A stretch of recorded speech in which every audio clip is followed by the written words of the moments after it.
comentario sobre esto que tocamos hoy, el tema del bullying.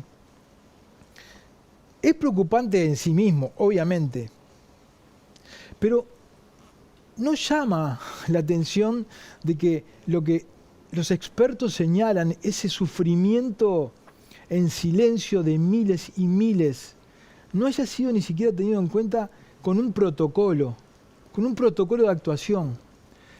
Y esto para mí linkea con otras cosas, ¿no? Como otros países ya han avanzado en el concepto de neurociencia de la importancia de la primera infancia. No importa el sistema educativo que tengamos, si en la primera infancia salen cascoteados, no hay sistema educativo que los vaya a enderezar. El propio sistema educativo, que se nos viene cayendo a pedazos. La pobreza infantil es 10 veces más entre los menores de 6 años que entre los mayores de 65. Las normas sobre violencia que los movimientos feministas lograron, que matar a una mujer sea considerado un agravante, matar a un niño no. Matar a un niño no. Todas las cuestiones sociales que involucran a los niños han sido sistemáticamente postergadas. No me puedo olvidar que la ley que avaló, que le dio forma a la norma internacional sobre los derechos del niño, Uruguay demoró 10 años en hacer la ley. Se aprobó en los organismos internacionales y Uruguay demoró 10 años en hacerlo ley, para que hubiera unos nuevos derechos de los niños. Vivimos en una sociedad que desprecia a los niños. No sé si es porque no votan, no sé si es porque no tienen voz, porque no tienen una corporación, pero cada cosa que los involucra queda para el final del camino, queda para último lugar en la fila. Habla de la sociedad que tenemos, absolutamente habla de esta sociedad que tenemos. A poco de andar, el gobierno removió al ministro de Ganadería, Carlos María Uriarte, porque no daba con la talla, por una falla en un etiquetado de exportaciones a China. Luego le tocó el turno dentro del Partido Colorado al ministro de Turismo, Germán Cardoso, que si bien zafó de ilegalidades en la justicia, reveló una administración llena de irregularidades y llena de suspicacias, con contrataciones extrañas en el Ministerio de Turismo. Luego le tocó en el Partido Colorado el turno al ministro Adrián Peña, ministro de Ambiente, que tenía el título de licenciado, que no tenía el título de licenciado. Terminó renunciando cuando al final parece que sí tenía el título, parece que no se acordaba que tenía el título. También dentro del Partido Colorado rodó la cabeza de Carolina H., la vicecanciller, luego de una serie de desinteligencias entre el Ministerio del Interior y la Cancillería que permitieron que el narcotraficante Sebastián Marcet pudiera salir, recibir un pasaporte en Dubái. Hoy está prófugo de la justicia. En Cabildo Abierto le tocó el turno a la ministra de Vivienda, Irene Moreira, removida por el presidente de la República por haber concedido viviendas a una militante de su partido y a una trabajadora doméstica que trabajaba para ella, provocando una de las últimas crisis importantes en la coalición de gobierno. El caso de Alejandro Astesiano, el caso del ex custodio presidencial, una granada de fragmentación que impactó en actores políticos, empresariales, el número 2 de la policía imputado, el número 3 renunciando, el número 1 removido con una foja de servicios con más manchas que un dálmata. Luego fue contratado como asesor. No entiendo mucho esto de que no sirve como número 1 de la policía, pero lo contratan como asesor. De los 19 jefes de policía, 8 fueron removidos por distintas causas. Alberto González, jefe de policía de Artigas, parece que no rendía lo suficiente.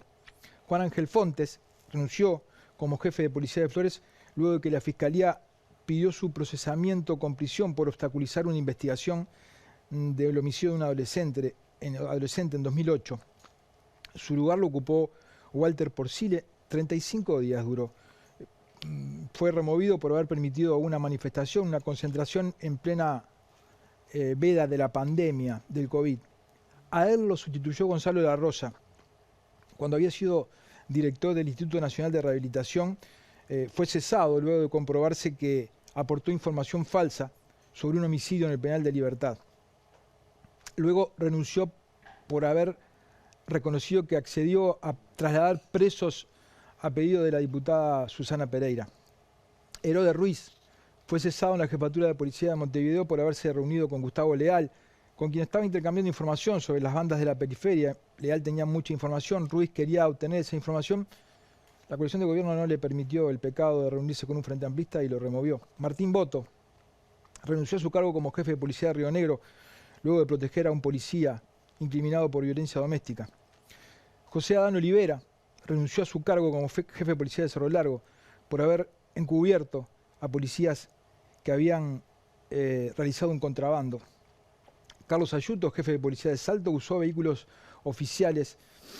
Cuando fue a ser investigado el número uno de la policía, el ex número uno de la policía, Diego Fernández, le dijo: vení a Montevideo tranquilo, que no va a pasar nada contigo. Y efectivamente, no pasó nada con él. Hay una investigación en curso porque se sospecha que el ex jefe de policía de Durazno, Richard Marcenal, pudo estar maquillando las cifras de delitos. También en el área del Ministerio del Interior, Luis Calabrio, el número 3, y Santiago González, director de Convivencia, renunciaron luego de haber utilizado los servicios del hospital policial. En el caso de Santiago González venía con una larga lista de denuncias. Mintió descaradamente en los últimos días de su mandato, diciendo que había ido una sola vez, había ido como 15 al hospital policial. Y luego tenemos el caso de Gustavo Penades, el senador, denunciado por varios menores por explotación sexual. ¿Puede el gobierno, puede el presidente, pueden las autoridades equivocarse al nombrar a algún funcionario? ¿Pueden no tener que ver con casos de irregularidades, de ineficiencias, de corrupción? Puede. La cuestión es qué se hace después de cometido el error. Los periodistas, cuando nos equivocamos, tenemos que dar la cara y reconocer que nos equivocamos, porque muchas veces la credibilidad reposa más en el reconocimiento del error que en el éxito. En el éxito todos somos Gardel. Pero ¿cuál fue la actitud del gobierno en la mayor parte de estos casos? En el caso de los policías, el ministro del Interior no solamente los apoyó, sino que muchas veces los elogió. En el caso de Astesiano, el gobierno dijo que iba a colaborar, pero mantuvo en sus cargos a los principales jerarcas de la policía, que eran los responsables de investigar el caso Astesiano. Los mantuvo en su cargo, así como mantuvo en su cargo a otros jefes de policía que estaban siendo indagados. La técnica muchas veces era llamar al indagado y preguntarle: ¿usted hizo tal cosa? No. Y váyase tranquilo. En el propio caso de Astesiano, el presidente de la República fue advertido un año antes del pedigrí de su guardaespaldas y hizo oídos sordos. En el caso de Gustavo Penades, el propio ministro del Interior lo salió a apoyar, a respaldarlo. El ministro del Interior, que tiene que indagarlo, que va a tener que investigarlo como responsable político de la policía. El presidente de la República se sintió como obligado a salir a decir que creía en la palabra de Penades porque eran amigos. En el caso de Irene Moreira, ya lo comentamos la semana pasada, las diferencias entre Cabildo Abierto y el herrerismo ahí no son políticas, son de la concepción ética que rige el mandato de los gobernantes. Cabildo Abierto le parecía bien que Moreira hubiera conseguido una vivienda. Son demasiados casos, ¿no? Parecen muchos. Pero pongámosle que tuvo mala suerte el presidente en elegir a estos ministros, a estos colaboradores de la policía. La cuestión es la actitud que se tiene después. No solamente hay que ser honesto, también hay que parecerlo.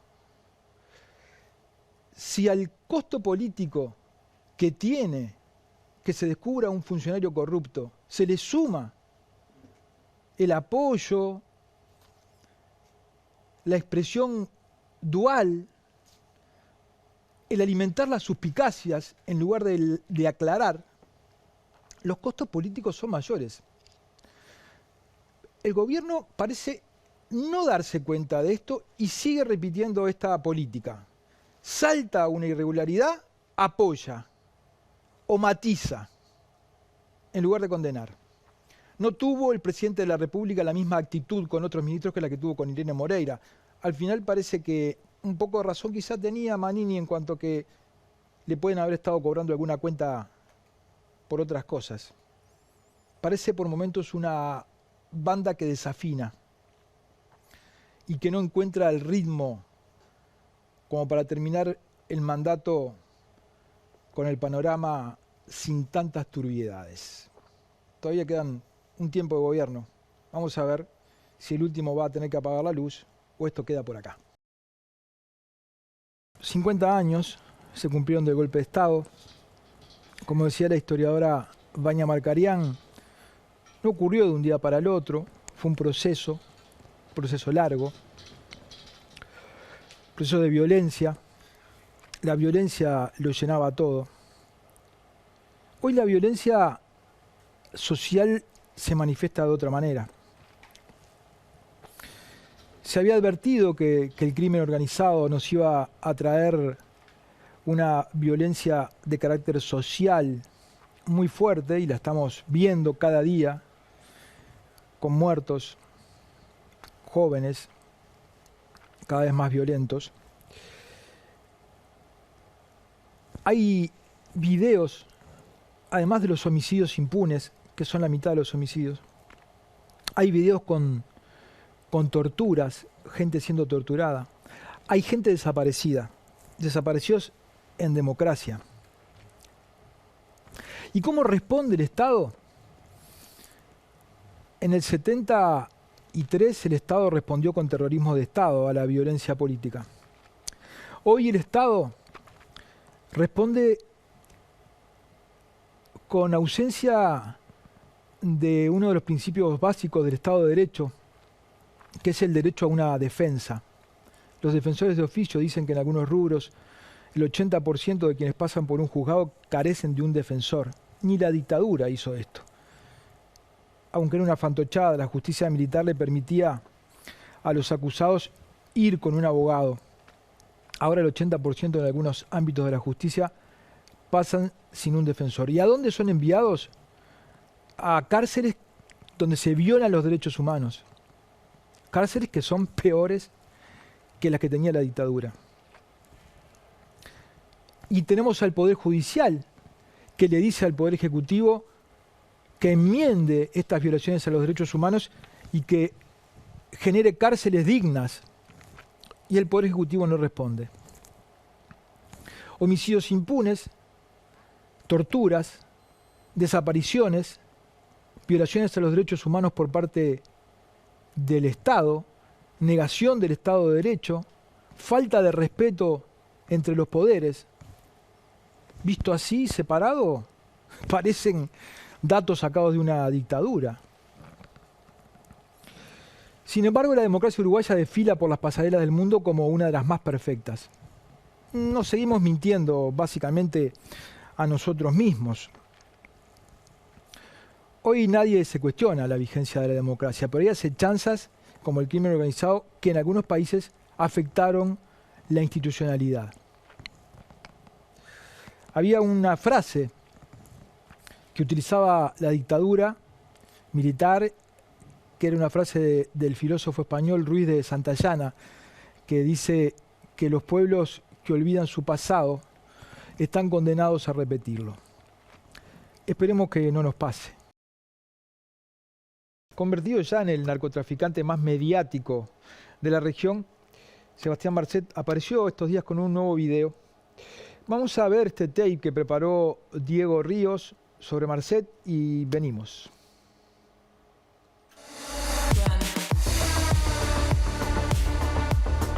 Crimen organizado, esta organización que está haciendo... El marco del operativo a ultranza PY, en el centro, el uruguayo que referíamos Fue detenido finalmente en Dubái, pero no por una cuestión ligada al narcotráfico, sino porque portaba al momento de su llegada un pasaporte adulterado. Es el hombre más buscado en Bolivia, probablemente en la región.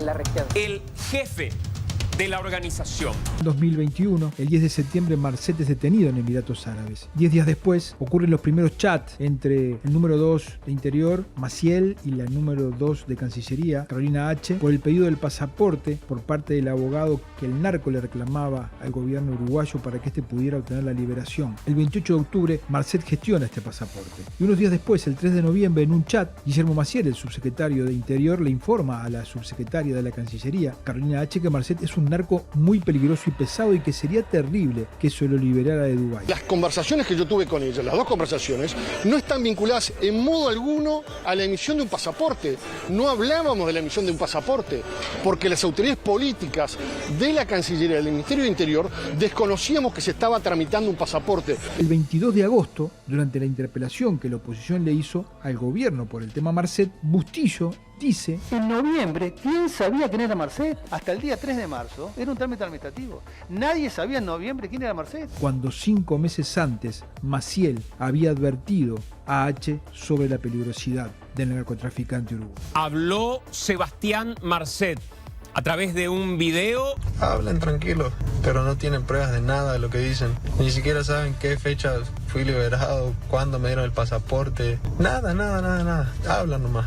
No se cansan de hablar. Todos los países, en todas las redes, en todos los canales, podrido me tienen. Se pretende señalar que los ministros mintieron. Los 4 y todas las personas que estuvieron en esa reunión tenían conocimiento cabal de la totalidad de los WhatsApps entre Maciel y yo. La verdad que es muy grave que 2 ministros de tanto el Interior como de Relaciones Exteriores le mientan al Senado de la República. Los ministros no mintieron, no se mintió en el Parlamento. No falté a la verdad en esa ocasión cuando hablamos de la tramitación del pasaporte del ciudadano Marcet. Por otra parte, Supuestamente se proyectan como el equipo revelación. Mi hermano, ¿estamos listos? Listo, siempre listo. Siempre yo ando con guardaespaldas, mi lateral izquierdo, mi lateral derecho, bueno, mi central. Su mensadito ahí acá te median de la conservadora y ¿qué hay que hacer ahora para ganar?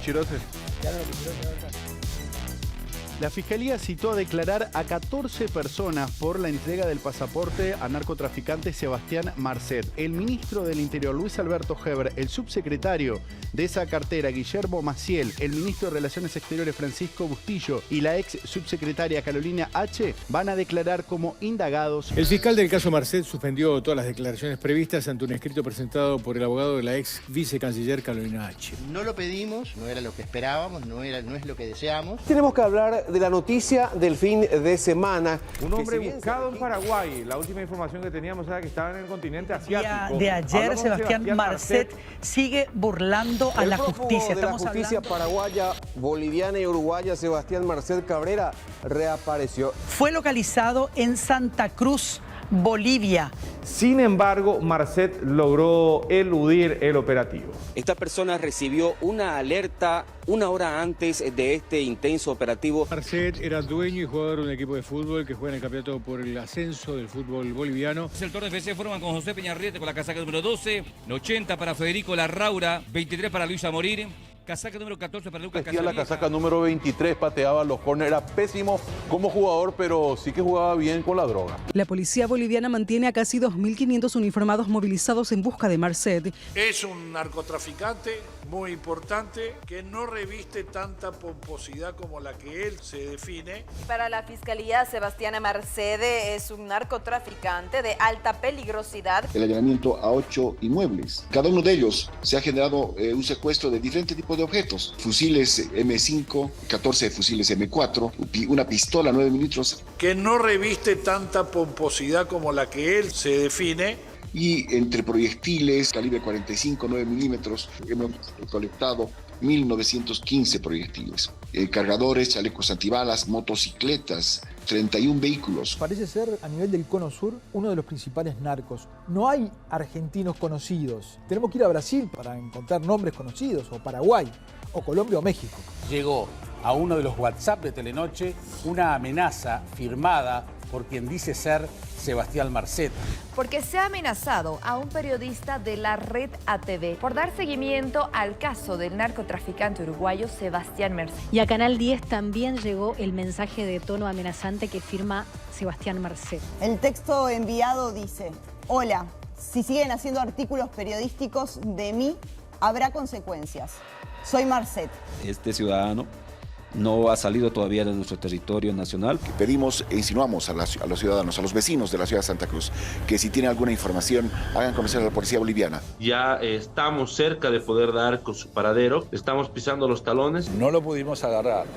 Estamos pisándole los talones. Tiene los talones llenos de callos porque lo están pisando hace rato. Eso de lo tenemos acorralado puede sonar a mucha teoría simplemente. Bolivia ya no tiene certezas que el narcotraficante esté en su territorio. No tenemos una información que nos permite establecer el paradero. El narcotraficante uruguayo Sebastián Marcet envió un video en el que dice que para escapar recibió la colaboración de un jerarca policial. Hola. Gracias a la ayuda del director de la FELCN logré irme. Mi carrera profesional como servidor policial de 30 años no va a ser manchada, simplemente por mentiras y declaraciones de un narcotraficante. Niego y rechazo rotundamente toda esa información. El tema está claro, el problema es no la incapacidad de la policía. El problema es la falta de voluntad para capturarlo. Uno tiene que asumir la responsabilidad de sus actos. Castillo ha perdido completamente el control de lo que debe hacerse en ese ministerio. Queremos exigir la renuncia inmediata del ministro de Gobierno, Carlos Eduardo del Castillo del Carpio. Particularmente el Ministerio del Interior está siguiendo de atrás y está recibiendo la información de la región a medida que las situaciones van pasando y no lo vemos como muy proactivo en la materia. Cuando un gobierno no controla el narcotráfico, cuando un gobierno permite que crezcan las estructuras organizativas, cárteles, eso significa de que no está haciendo su trabajo y la población lo rechaza. Cuando uno ve que un ministro dice, podemos asegurar que el narcotráfico no entró a la política. Ningún partido político tiene vinculaciones con el narcotráfico. Yo garantizo hoy como ministro del Interior que no hay vinculación política de ningún partido político. Si hay algo que no podemos asegurar es eso, justamente cuando tenés el 20% de las donaciones anónimas. Y que esta persona va a caer, o sea, va a caer presa o lamentablemente va a caer muerta.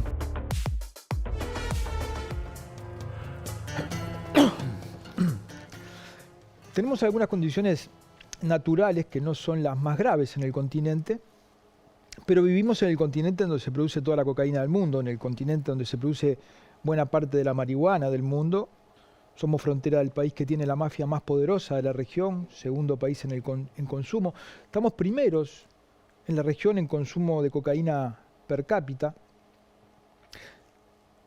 La impunidad del mundo del delito ha ido aumentando, la mitad de los homicidios no se aclaran. Nos hemos ido acostumbrando a que, como decía De Jovi hoy más temprano, muchachos sin nombre ni apellido caigan bajo las balas del narco como víctimas anónimas, se acumulan cada vez más. Hay 4 homicidios en un día y seguimos, ¿no? Nos parece ya algo común. Hay información de que Marcet destinaba fondos a sus familiares en Uruguay para comprar autos de alta gama, instalar pequeños comercios de barrio, como una peluquería, una casa de venta de bolsas en la zona de Piedras Blancas, viviendas en la zona de Manga y una chacra en Empalme Olmos y en San Jacinto. No hay ninguna investigación aún de lavado de dinero. Sin embargo, vemos a un ministro del Interior asegurando que los partidos políticos no tienen ningún vínculo con el narcotráfico. Sería bueno que echaran mano a las investigaciones de verdad, las que hay que hacer, las que tocan no a bandas de la periferia, sino que pueden tocar a quienes financian, a los poderosos. Mañana se cumplen 34 años desde que el narcotraficante Pablo Escobar mandó asesinar a quien iba a ser el presidente de Colombia, Luis Carlos Galán. El continente empezaba a ver cómo la crónica roja y la información política se empezaban a mezclar. Hoy vemos, como hablábamos con Arturo Romero, que en Ecuador se dio un paso trágico con el asesinato del candidato Fernando Villavicencio, otra demostración de los vínculos cada vez más intensos entre el crimen organizado y la política.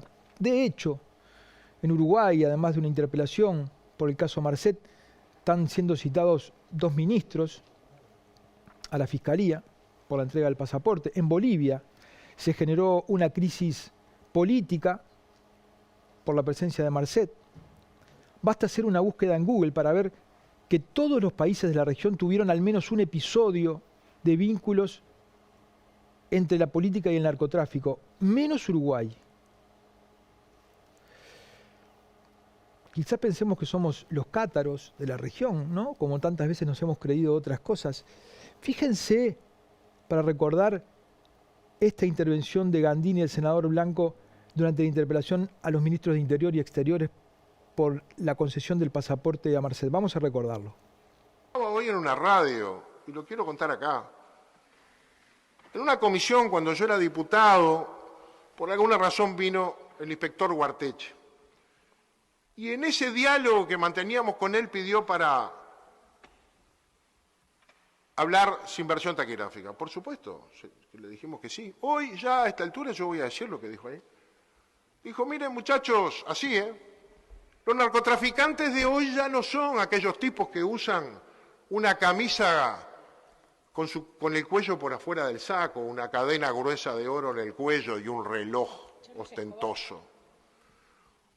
Hoy tienen estudios contables y jurídicos detrás, empresas de fachada. Miren, les voy a contar, dijo. Nosotros le advertimos al gobierno que una de las empresas que quería calificar en el remate para comprar la terminal de contenedores cuando se remató, tenía un cártel detrás. Fíjense ustedes, si le llegamos a dar a un cártel disfrazado de empresa multinacional, la terminal de contenedores. Y con el aeropuerto de Carrasco nos pasó lo mismo, dijo. Le dice, voy a hacer un cuento más detallado. Dijo, el intendente Lafluf, al intendente Lafluf lo tenemos grabado. Nos quedamos pálidos. No por el intendente. Lo que pasa es que apareció un grupo supuestamente inversor de la Argentina a ofrecerle una inversión en el departamento. Necesitaban un terreno apto para esa inversión, que no me acuerdo cuál era, pero tenía mucha buena pinta. En las orillas del río Uruguay el intendente se desvivió por tratarlos bien, los llevó, les mostró, les ofreció. Y nosotros sabíamos quiénes eran. Y cuando los grabábamos a ellos, los grabamos al intendente, que por supuesto era un incauto. Y le avisamos, y no se hizo el negocio. Pero no vayan a creer, todavía nos dijo, capaz que se le arriman a ustedes. Le dicen que son admiradores o seguidores suyos. Los acompañan. Capaz que un día le dicen, vas para 33, te llevo en el auto. Y cuando quieren acordar, ustedes lo tienen de secretario. Porque son así. Ese es el mundo nuevo.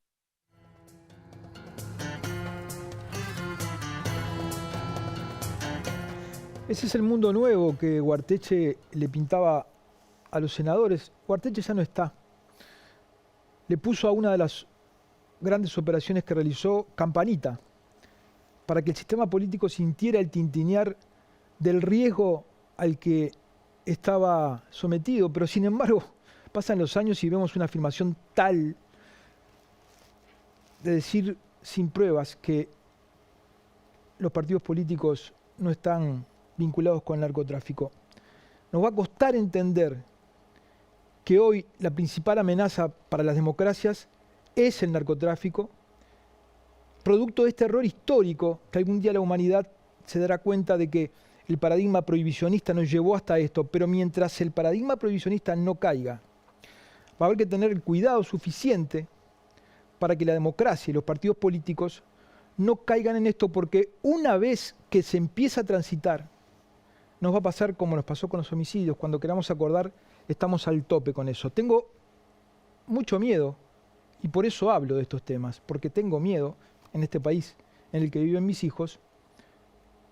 No sé si el sistema político no atina a reaccionar por ignorancia,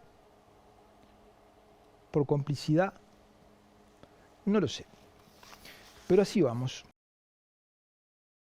Algunas cifras que ya son conocidas, de tanto haberlas manejado. Uruguay tiene 460 presos cada 100.000 habitantes, mientras que la media de América Latina es de 260 y la media de Europa de 70. Tenemos uno de los índices de prisionización más altos del mundo, el más alto de América del Sur, sin ningún lugar a dudas. Hay 14.000 hombres privados de libertad y 1.000 mujeres. El tema de las mujeres privadas de libertad se ha convertido en un problema en sí mismo dentro de los problemas que ya tenemos con los hombres. A esas cárceles que son verdaderas mazmorras del medioevo, el narcotráfico vino para convertirse en uno de los canales, en una de las calles más transitadas por las cuales las mujeres ingresan al sistema penitenciario, y por eso en los últimos 20 años la población femenina se multiplicó por 5. Otro dato es que la densidad de población es de 184%, es decir, hay 100 plazas para 184 mujeres y hay un guardia para 300 reclusas. Y la mitad de las presas, como decíamos, lo están por delitos vinculados a las drogas. Unos 2.500 niños tienen a sus madres privadas de libertad. Un recurso de habeas corpus presentado por operadores penitenciarios le pidió a la justicia que intimara al Poder Ejecutivo a no enviar más reclusas a la cárcel de mujeres, a la unidad número 5, y le pidió que mejorara las condiciones carcelarias. La justicia accedió a este último punto, pero no al primero. Han estado circulando en las últimas semanas videos donde se ven mujeres siendo torturadas, agredidas por otras bandas de mujeres que están dentro de las cárceles. Las mujeres se han convertido en las mujeres reclusas, en algo así como esclavas del sistema perverso del narcotráfico. Muchas veces obligadas por sus parejas a entrarle drogas a las cárceles. La ley de urgencia sancionó severamente esa medida y ahora se está dando marcha atrás. Se le advirtió al Parlamento del error que se estaba incurriendo por la tipología del delito. Estas mujeres, está lleno de casos en que mujeres que quieren abandonar la organización delictiva para dedicarse a sus hijos y a tener otro trabajo han sido torturadas. Hay un caso famoso en que a una mujer le cortaron 4 dedos porque se quería ir del grupo delictivo y por esa vía no se lo permitieron.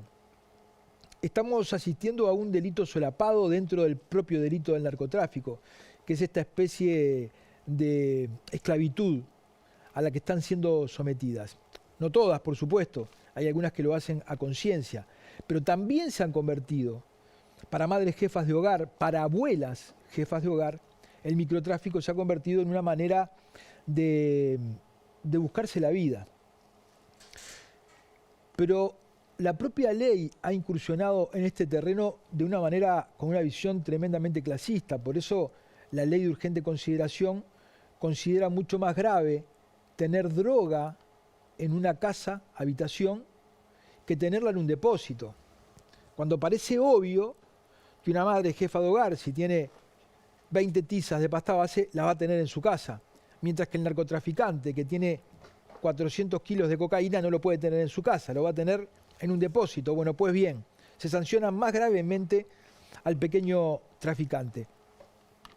Pero el tema de las mujeres y de los hijos en la cárcel es como la gota que desborda el vaso de la falta de ética que el Estado tiene para aquellas personas que sacaron el pie fuera de la ley.